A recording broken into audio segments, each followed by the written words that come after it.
Good morning, and we hope everyone is keeping safe and healthy. Our apologies for the delay from good morning, and we hope everyone is keeping safe and healthy. Our apologies for the delay from Tuesday, but we are glad to have everyone here today. Welcome to this John Keells Stock Brokers webinar, where we are interviewing our Group Chairman, Mr. Krishan Balendra, and Deputy Chairman and CFO, Mr. Gihan Cooray. Our conversation today will be centered about the most recent developments at JKH, about the dramatic developments during the year to date, and how and what the many sectors of the company have been doing. With JKH's exposure to port operations, bunkering, logistics, retail, F&B, hotels and leisure, we are very much in the center of the Sri Lankan economy, especially in affected segments like tourism and consumption. And as such, I'm sure we will have some new learnings to take away from today, not just in terms of JKH, the company, but also in terms of the economy of Sri Lanka.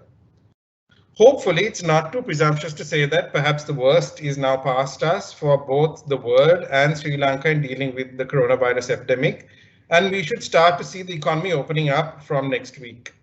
Expectations for the economy have obviously come with a lot of uncertainty attached, but it's also instructive to see how various sectors and businesses have adjusted to these new realities. The structure of this webinar is going to be as a question and answer session. Participants will also be able to ask questions via the Microsoft Teams application, and we can answer them during the latter half of the presentation. Firstly, to ask our group chairman a broad question about how JKH adjusted to the new situation and what changes have been made in terms of staffing, functionality, and how we've been dealing with the epidemic in general.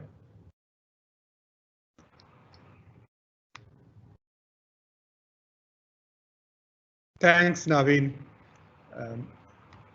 Just to start with how we have been dealing with it on the ground in terms of our operations.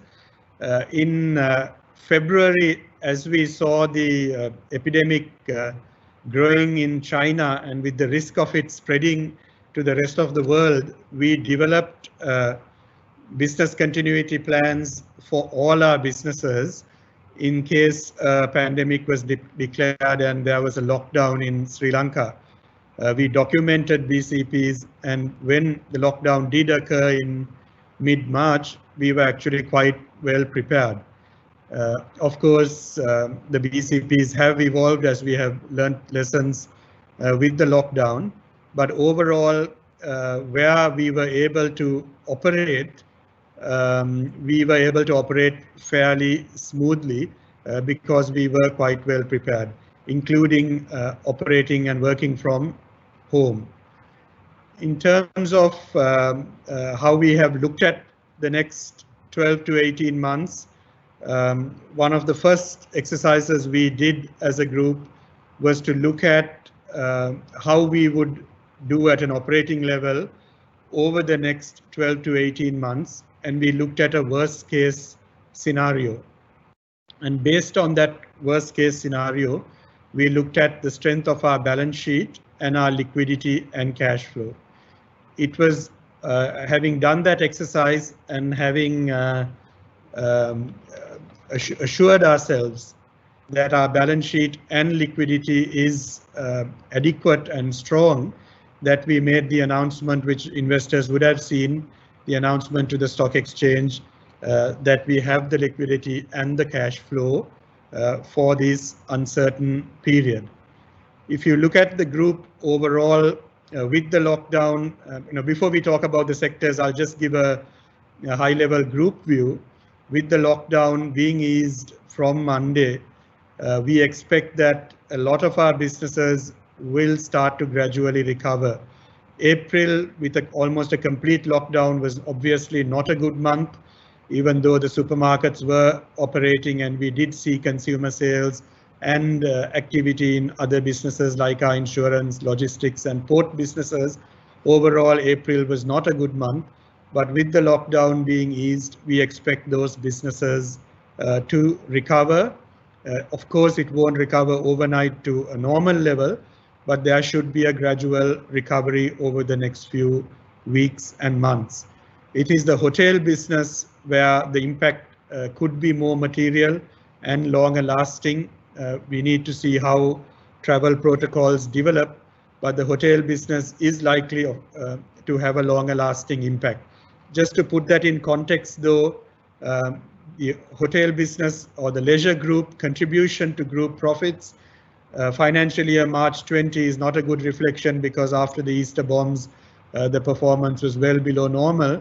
But if you look at the last few years, in a normal year, our leisure sector contributes about 15% of group PBT. So while it is an important sector, it is only about 15%.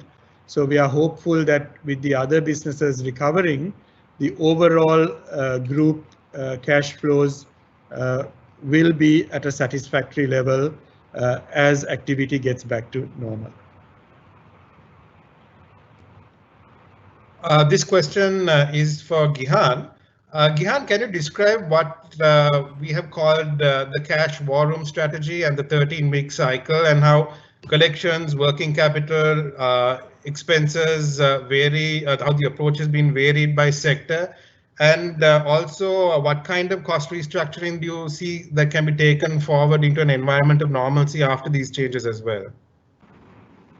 Okay, thank you, Naveen, and hope everyone is keeping safe and well, and thank you for taking the time to join this call.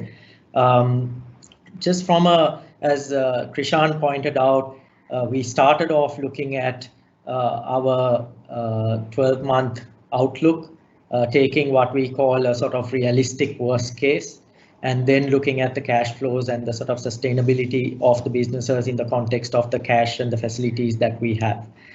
Stemming from that, and after satisfying ourselves that even in that realistic worst case that the businesses were quite comfortable in terms of managing that outlook, we then looked at what type of detailed initiatives we needed to take to manage the day-to-day operations.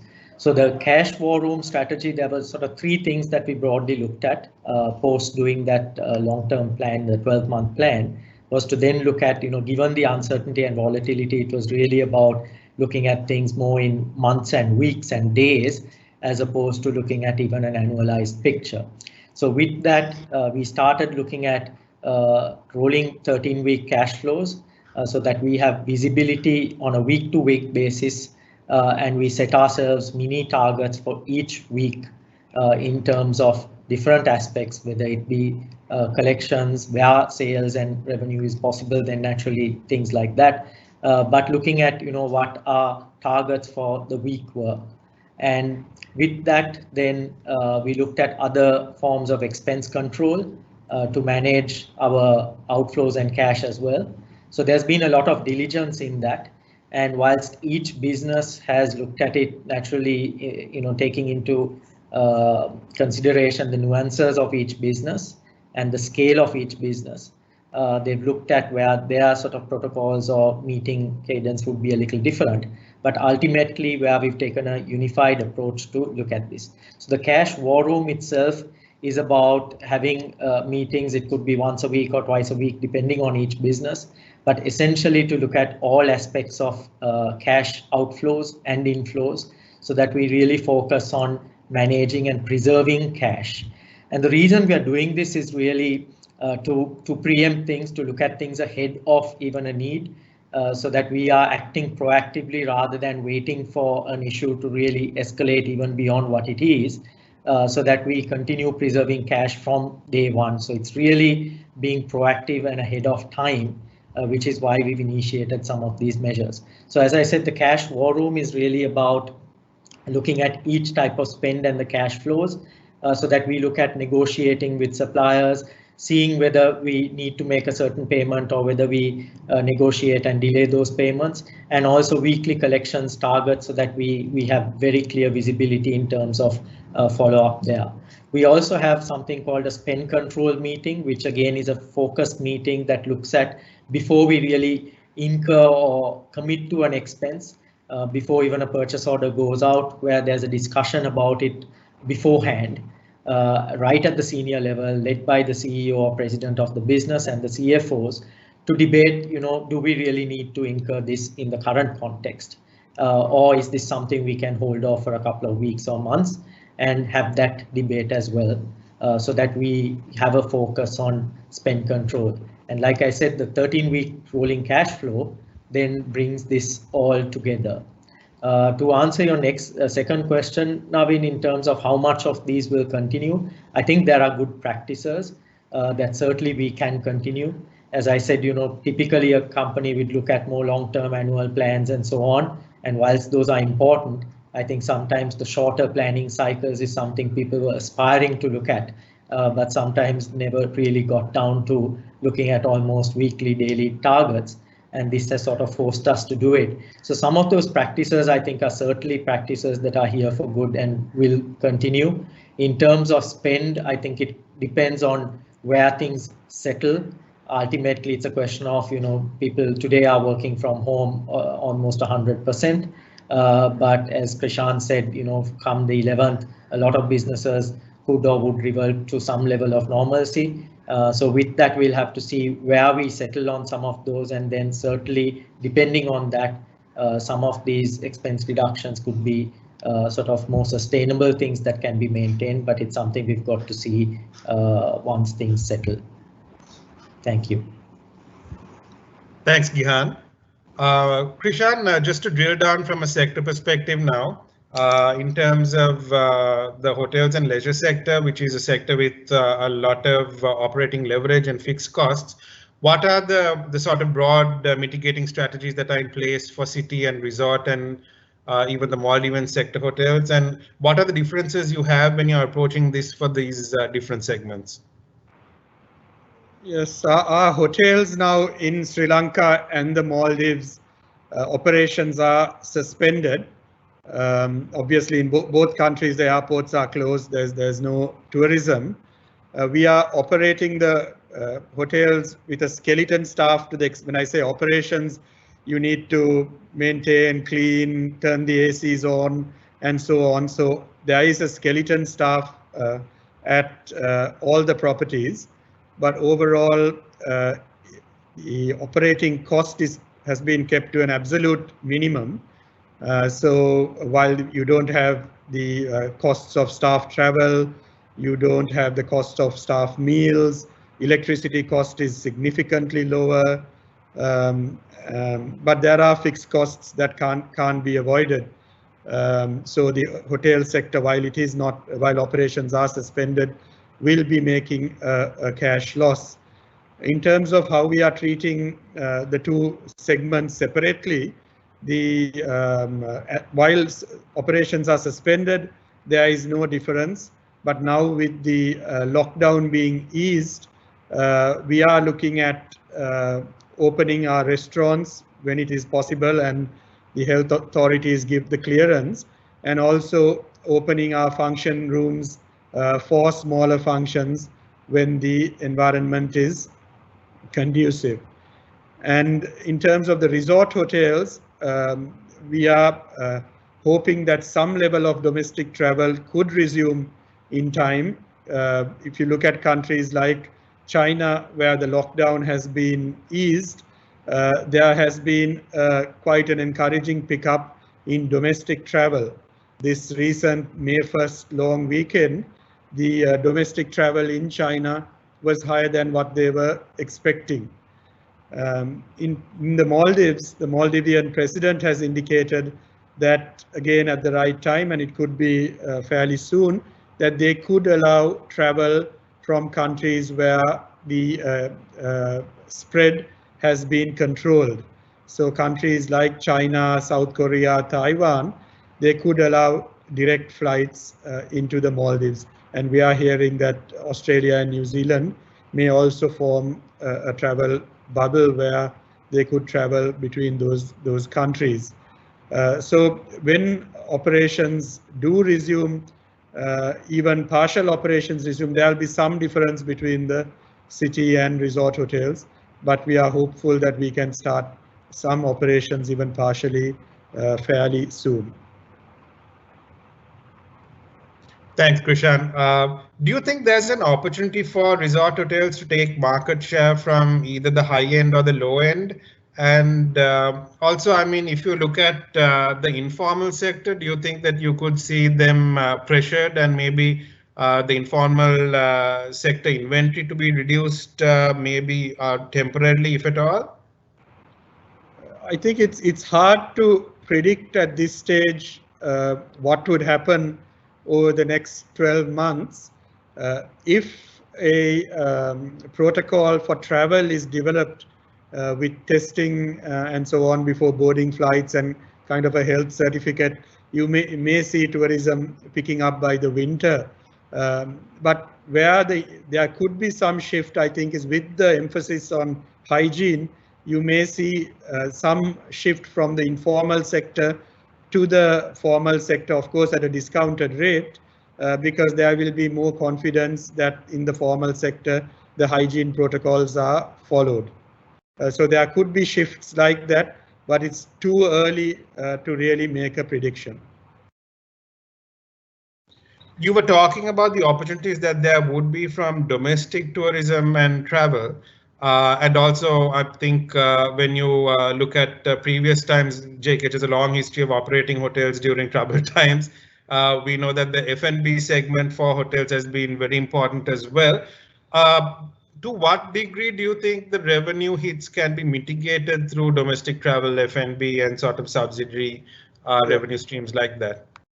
In the resort hotels, again, in a normal year, not in the last year, which was impacted by the Easter bombs, but in a normal year, domestic travel in the resort hotels now accounts for 20% of occupancy. So it's not insignificant any longer. And in an environment where the foreign travel is curtailed, with the discounts, you could see that being even higher.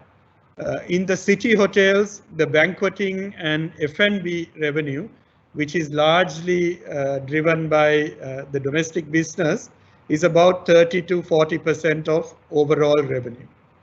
So domestic business is material in both segments, but can't compensate for the lack of international travel. Just as sort of a broad group profile, what were the early expansion plans JKH had in the pipeline for the non-waterfront hotel projects?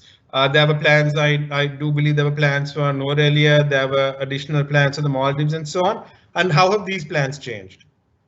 The only hotel that was imminent was a new cinnamon red property in Kandy, where we had actually were at the early stages of construction, but that project, we are a minority shareholder with Cinnamon having a long-term management contract. That project now has been put on, construction has been put on hold, and there are no other projects in the pipeline where construction had commenced or construction was imminent. In any case, our strategy going forward was an asset-light strategy where we were looking to get management contracts, and no longer were we looking to be majority equity investors in hotel properties. Right, I guess that sort of answers my next question, which was, do you feel that there are acquisition opportunities in the sector, resort properties that could be acquired or consolidation happening at all? Yeah, there will be opportunities in this environment. I'm sure there will be distressed assets and opportunities for consolidation. But as I said, we have more of an asset-light strategy with the hotel sector. And if you look at our total group capital employed, the exposure to hotels is a little disproportionate. So in the context of that asset-light strategy and the already high exposure in terms of capital employed, we wouldn't be looking at, it's unlikely we would look at any distressed opportunities. Do you think there could be things like consolidation in the destination management sector, because there's been a proliferation of destination management companies as well? There could be. I could see a lot of the smaller companies that have mushroomed in recent years. You could see them going out of business, and maybe their staff, some of their key staff, could get poached by others. But I mean, these balance sheets are quite small, so I can't see any need for consolidation. It will be more about staff movement and some companies just winding down. Okay, moving on to the big project, our Cinnamon Life slash waterfront project. How do you feel the project's timeline will be affected now with the recent events, and what is your sort of estimate in terms of break evens, reaching profitability, and so on after doors open? Yeah, the timeline was to open prior to the pandemic. The timeline was to open in the second quarter of 2021, so around April, May 2021. Obviously, now with the current situation and the disruption, we've had almost 2 months of or 6 weeks of no construction, but construction will commence on Monday, maybe a little gradually to begin with.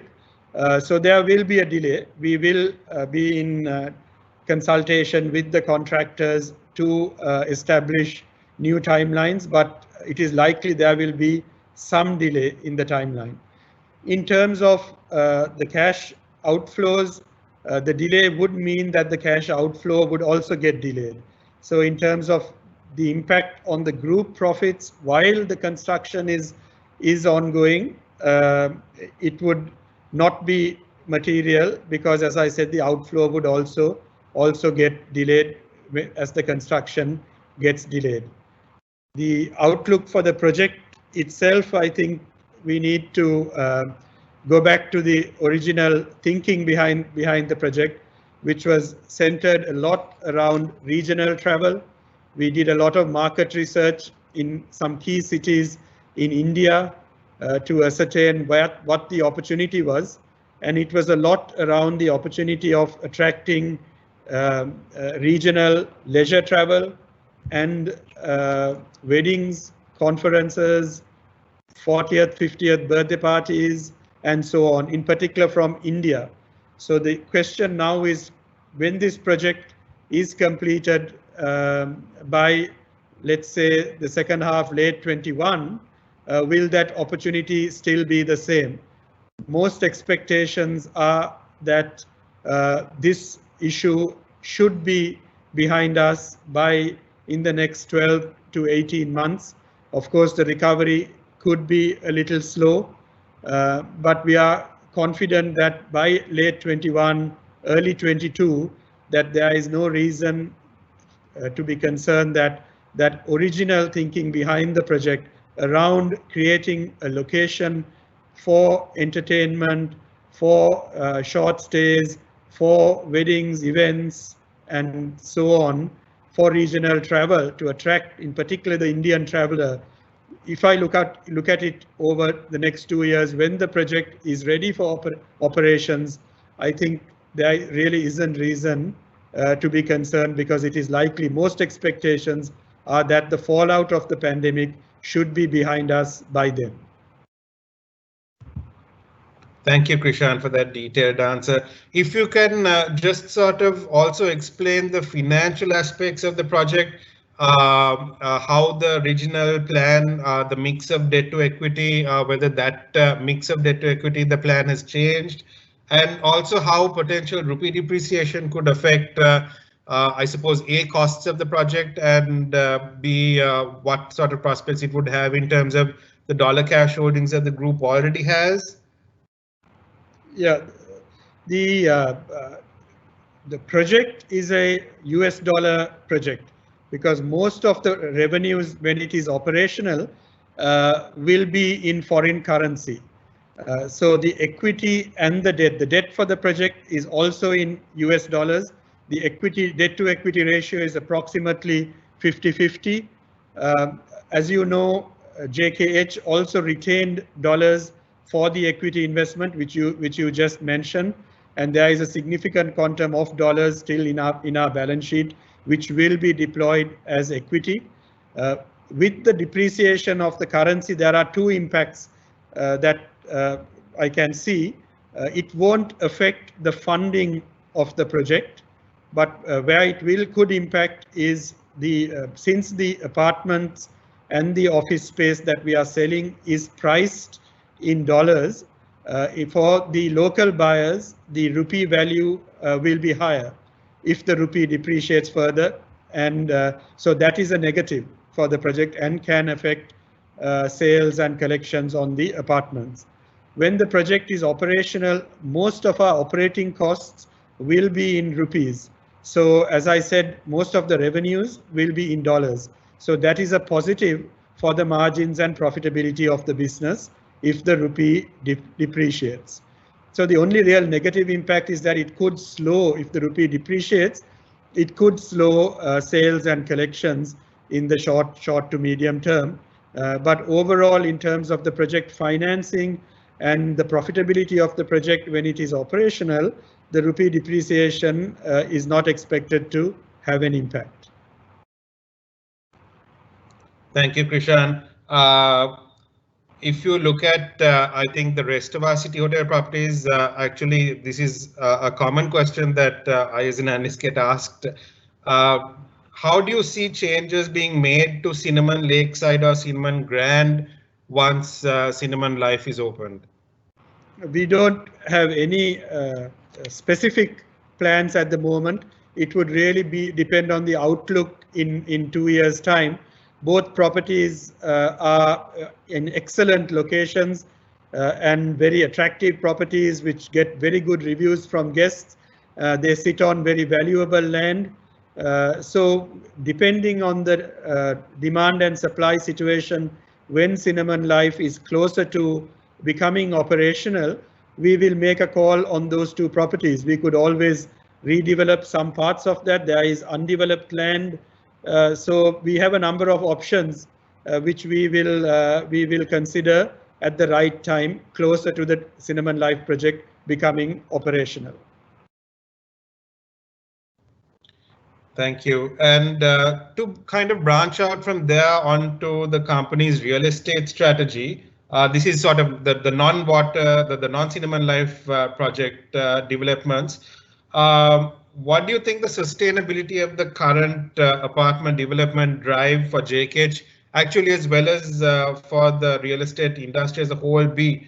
And if you look at the Trizen project, as well as sort of the other projects that JKH had in mind, how do you see those developments being affected? And how do you see prospects for the real estate sector in general? Because there appears to be a lot of weakness in terms of some of the other players in the market. Yeah, in the short term, it is very likely that there will be a negative impact. Investor sentiment is obviously going to be impacted.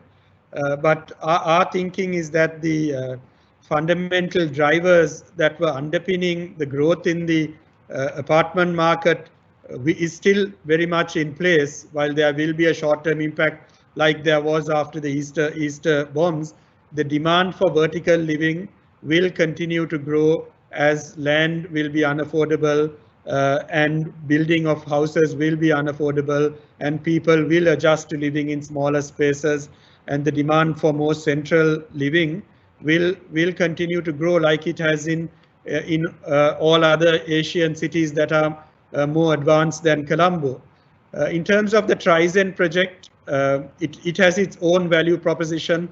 The pricing is positioned quite differently to the rest of the market, and it did very well prior to the Easter bomb attacks. We were selling well ahead of the competition. There was almost a freeze in sales for a few months, but then it started recovering from about September last year, and again our sales were well ahead of the competition. So again, while there obviously is going to be a slowdown, as I said, the value proposition is still in place and the market will recover. I mean, we are not going to be in this downturn forever, and the market for apartments will recover, and proposition like Trizen, which has a unique proposition, is likely to do better than the competition.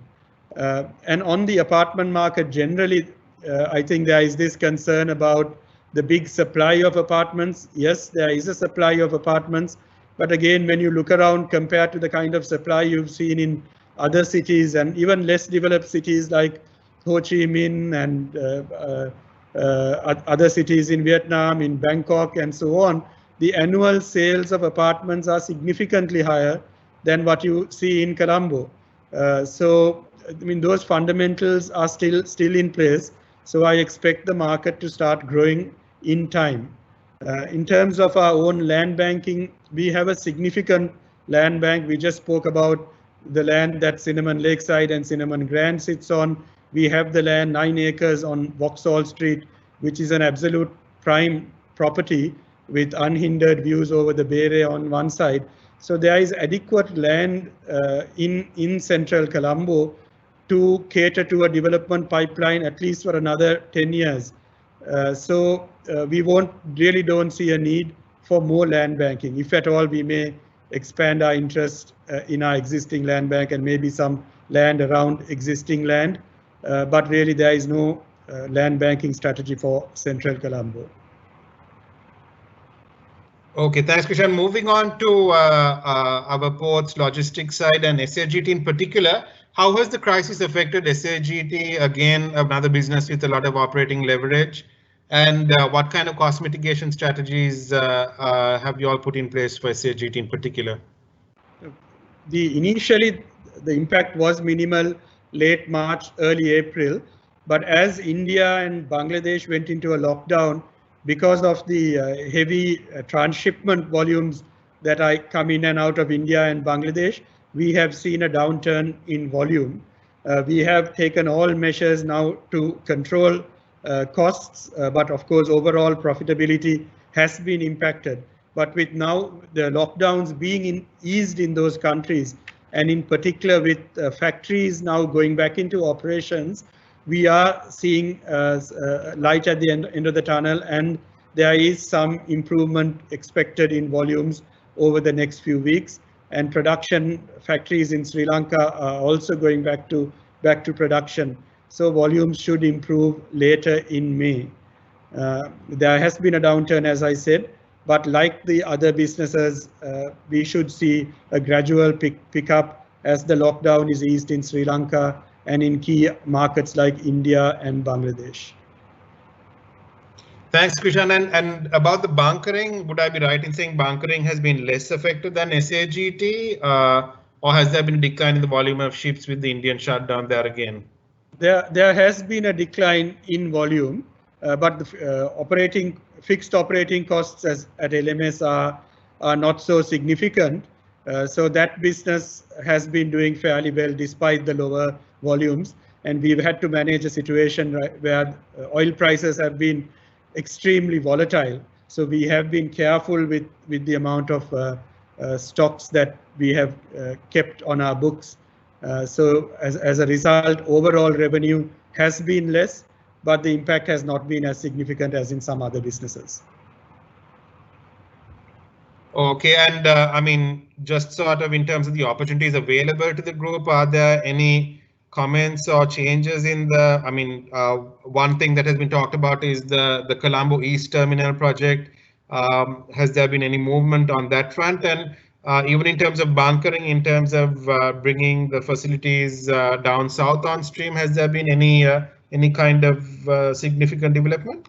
No, there hasn't been any significant movement on the East Container Terminal project.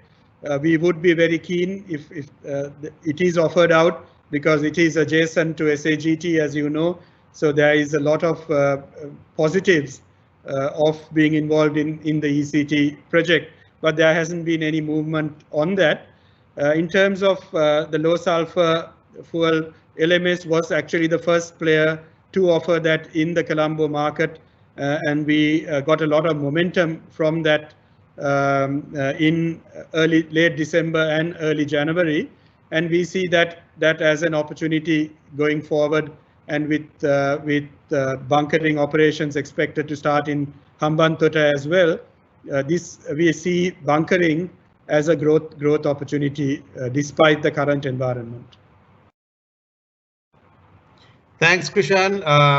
Just to ask Gihan about the supermarkets business, which has there again been very much, I think, in terms of prominence, in terms of the essentials that households require. What has the pandemic effect been in terms of volume and revenues for Keells Super?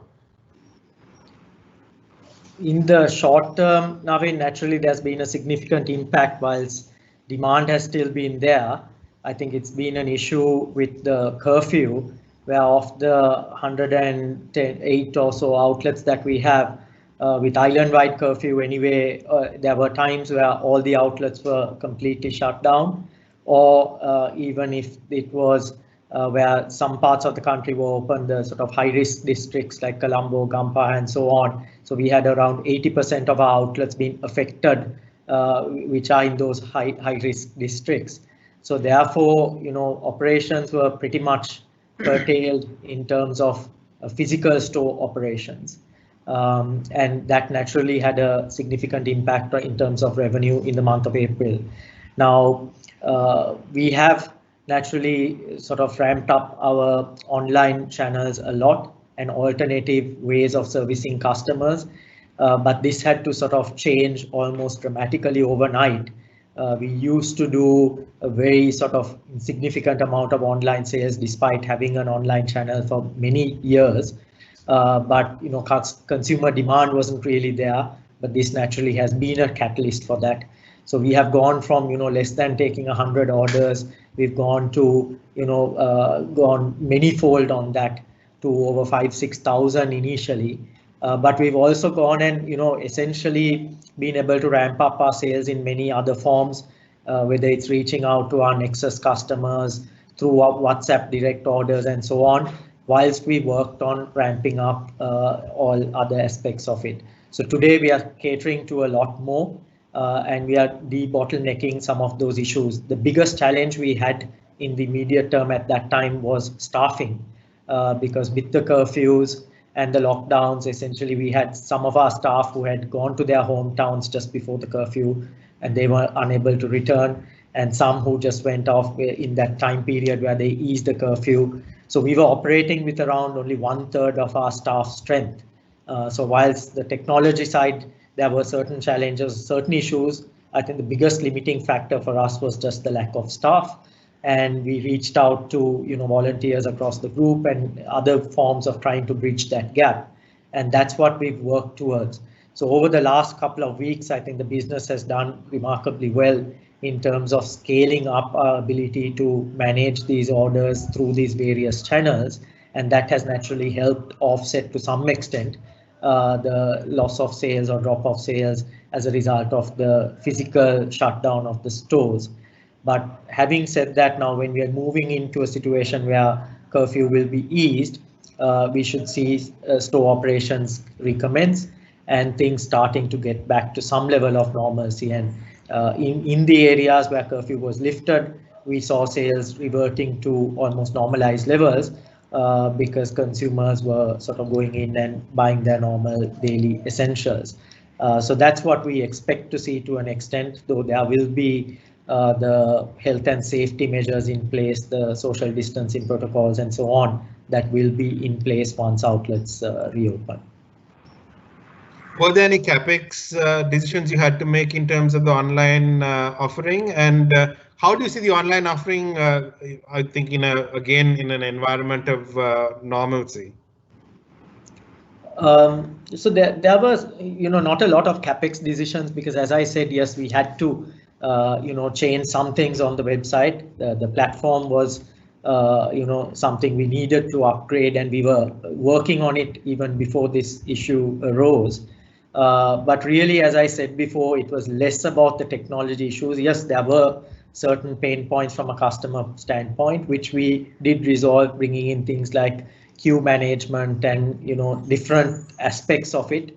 But really, Navin, the issue was more about the staffing issues, just in terms of being able to fulfill an order. So once we get an order, it's about being able to pick the order, pack the order, and then deliver. But really, it was the picking and packing that was the constraint.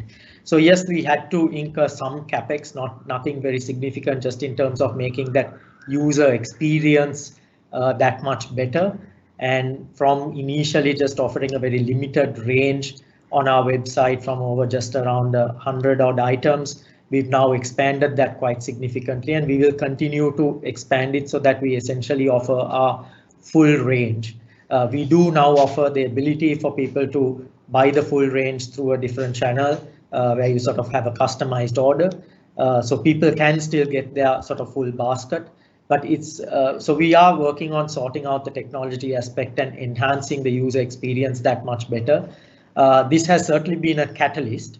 So whilst we'll have to see where it settles, we still believe that once normalized operations recommence with the lifting of curfew, that people will go back to stores, but it may not be to the extent that it was just in terms of a transitionary phase. So we need to take that sort of omni-channel approach where we give the customer the choice to be able to purchase their goods through different forms. And certainly with that in mind, we will continue to work on ramping up our e-commerce online offering. How have the import restrictions affected, and like how many SKUs has it affected? How has it affected basket composition? How does it affect margins, for instance? In terms of basket composition, Naveen, it's a little too early to really take a view, not just in terms of imported items, but just in terms of overall basket, because the initial priority for consumers was just getting their absolute basic essentials, which is what we also focused on. And then gradually it's been a question of then looking at the other sort of items that one would want. So that's what we've also done and catered to as we've gone along. The imported items, the restriction is not very significant in terms of the total SKUs. It'll be, less around 1% of our total SKU mix, maybe 1 to 2%. So it's not that significant in terms of a total impact, but it's a bit too early to see the basket impact, because like I said, it depends on, ultimately what is the short to medium term impact on consumer discretionary spend and so on. So if at all, I think that might have a bigger impact on a composition of a basket than really the import restrictions per se. Okay, thanks. Moving on to the F&B bit. What is your assessment for the F&B sector? I know impulse ice cream drew a lot of the growth last year. Obviously, that would have changed. How has market share changed for ice creams, and what are your expectations for the carbonated soft drink segment as well? I think once we get out of this current situation of curfew and sort of lockdown, we should start seeing things gradually normalize. We've already seen evidence wherever they've lifted curfew, we've seen things revert to a certain degree of normalcy. So where things could be sort of like a 60–70% normalized. So we think that, if this easing of curfew continues and things start getting better, then even the consumer side will see that pick up. Naturally, April, there was a significant impact because, as I said, people's focus was really just on getting the absolute essentials. But distribution also was hampered with the curfew. But wherever curfew was lifted, then we saw distribution commence and the sort of primary and secondary distribution to dealers happening. So we think that should normalize, Naveen. Ultimately, yes, it's a question of what medium-term impact there could be on consumer spend. But these are not sort of high-value items, and therefore, ultimately, whilst there can be some impact on volumes, we still think it will normalize. On ice creams, naturally, impulse ice creams has taken a fair beating, given that people are at home and we don't have the normal sort of channels where people would be out and about. But there again, we are looking at our distribution model to look at how we can take impulse also closer to people's homes in terms of reinventing our distribution strategy a little bit as well. Whilst, when things get back to normal, largely things should be okay. So over the last year, we saw, impulse ice creams, as you said, growing quite a lot, and we've taken share in that area, and overall growth has been good.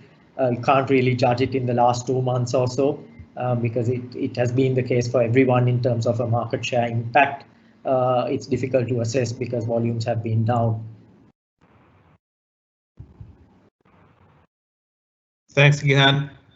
If you look at moving on to sort of the non-soft drink ice cream developments? Is there anything sort of any prospective new launches that might come up over the rest of the year, or would you be taking a more conservative approach considering the new developments?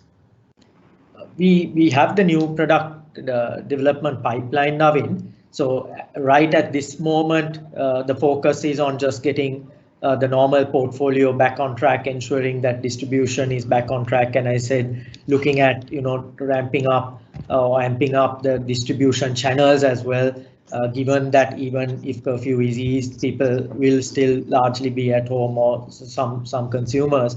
So we will focus on that in the immediate term, as opposed to looking at launching new products. But there is a certain element of new product development also that will create a bit of excitement in the portfolio, given the current situation as well. So in the next couple of quarters, yes, certainly we could look at some of those areas, though we'll have to assess it depending on how things settle.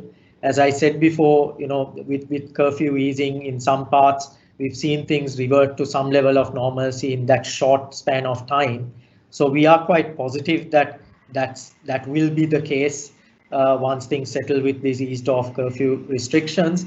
And then, we could look at a more normalized new product development pipeline, though we will be naturally a little selective in terms of launching new products and the type of investment that we might have to do in terms of marketing spend and so on. Because the priorities will be just to get the normalized volumes back on track.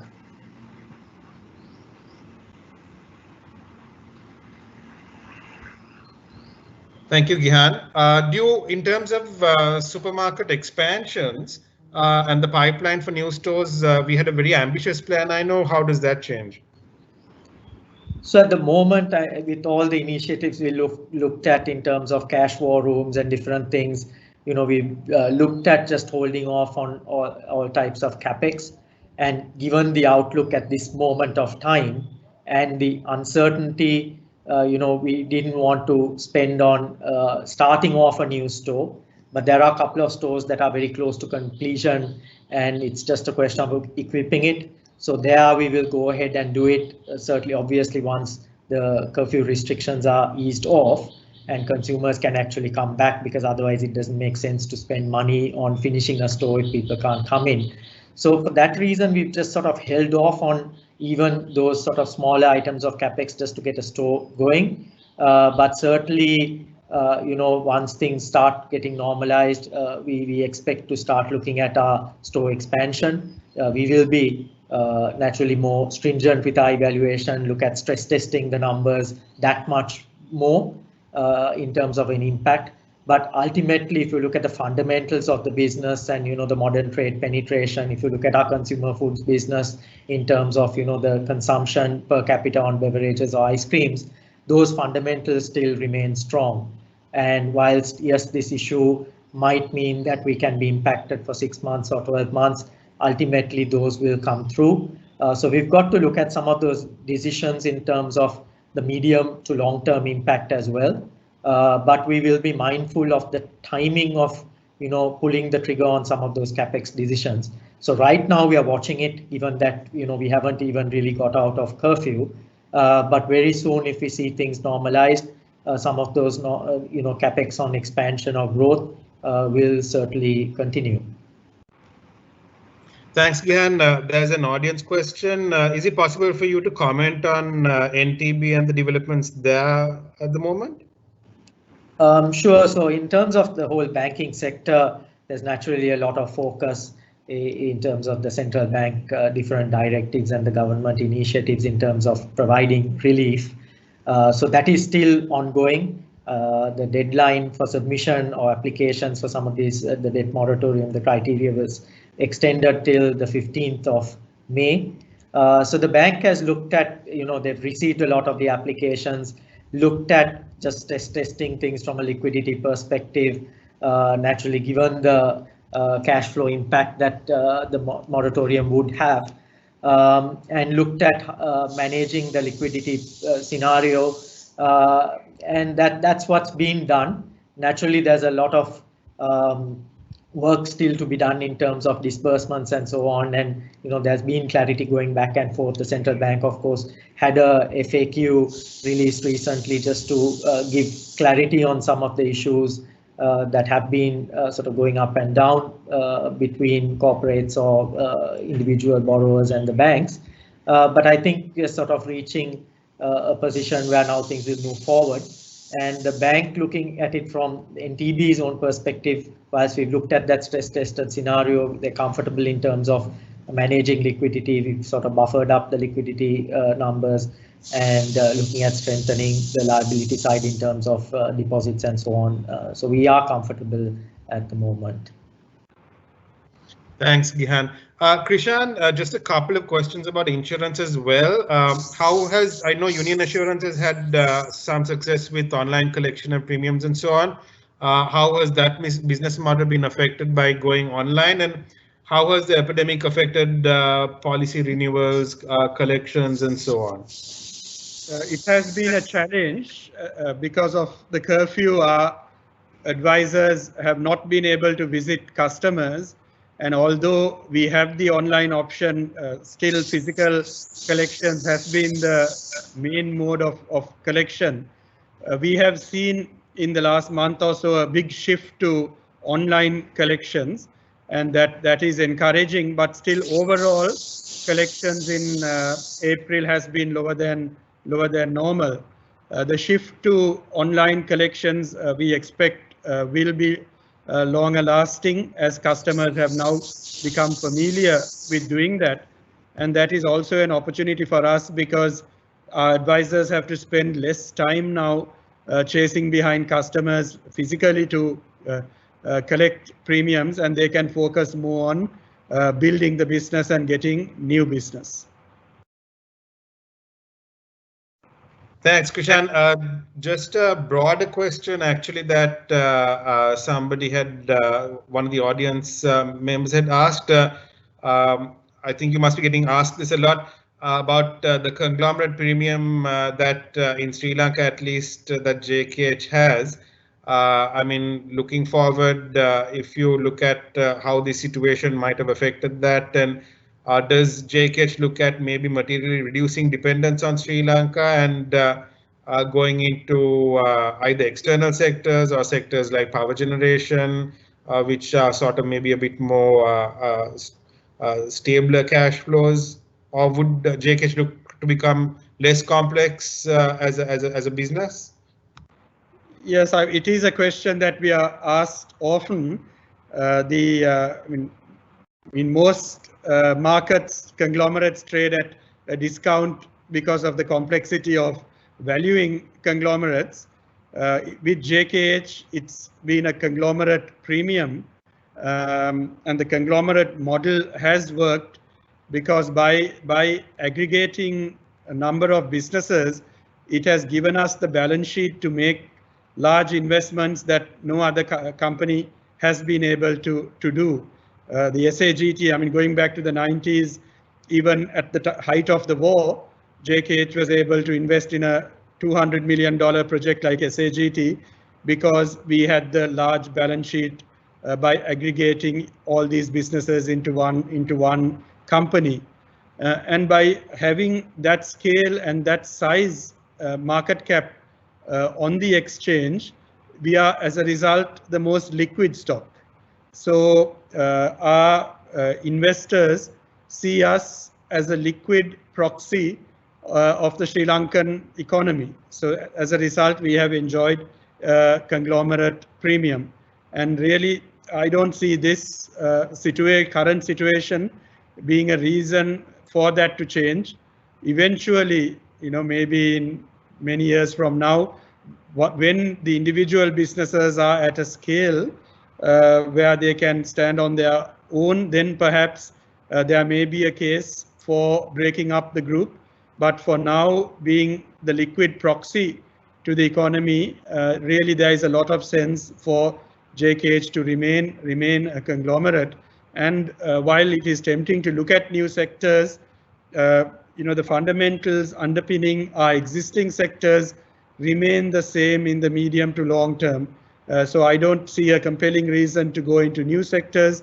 We'll continue to grow our expertise and capability within our existing businesses and continue to invest in and back our existing businesses.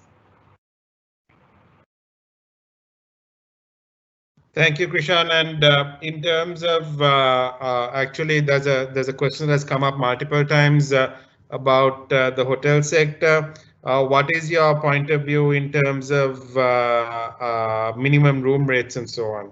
Do you think it's a good idea in terms of imposing it, or? No, I think it is not a sustainable. I mean, in certain circumstances, perhaps it would work, but it is not a sustainable strategy for the country. My personal view is that we should leave it to market forces. It's not something that we can sustain over a period of time.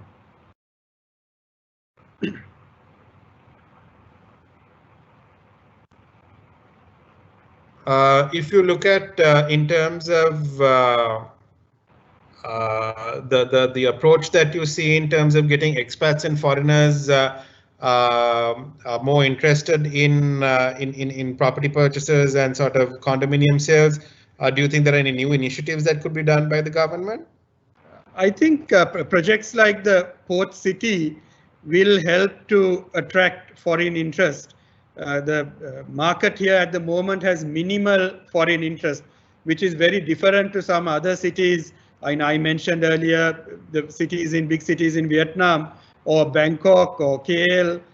They have a lot of foreign interest in the condominium apartment sector, especially from China. Sri Lanka has seen very little interest, but it's a matter of time. And I think big developments like the port city will help to generate that foreign interest, especially from China. And it won't be restricted then when it does happen. That interest won't be limited just to the port city. The same investors will look at other opportunities in Colombo. But it is a big opportunity, and it is a matter of time before that grows.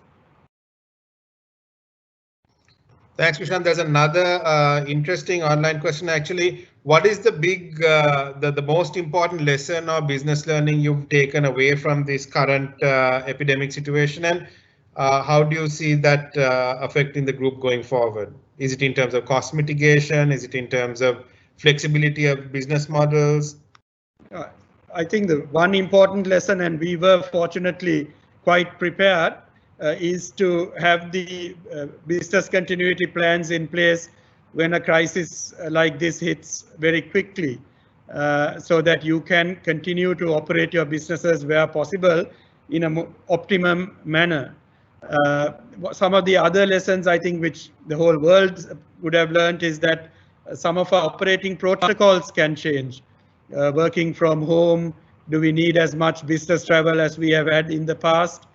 So some of those lessons, I think it's not just a group like ours, but around the world there are new ways of working that could come in. But I think one thing is to be prepared for a crisis, to have the liquidity, to have the ways of working, to have the BCPs in place, and that I think that is the big lesson that we have learned. Okay, that brings us up to the end of our hour. I would like to thank our chairman, Mr. Krishan Balendra, and deputy chairman and CFO, Mr. Gihan Cooray, for participating in today's broadcast. We would look to do more events like this in the future, and we are very happy that you found the time to join us this Saturday morning. Obviously, with the current situation, there will be more developments to come with regards to the Sri Lankan economy and how we move forward from this, the shutdown and the epidemic. And I think the new quarterly season is also coming out, so we will see new developments across the sector and the quoted market. I can just see an announcement that the CSE is planning to reopen tomorrow after the 20th of March,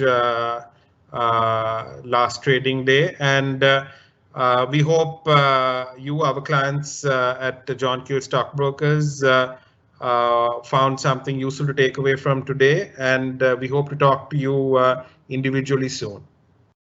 Thank you and goodbye. Thank you. Thank you, everyone. Thank you. Thanks.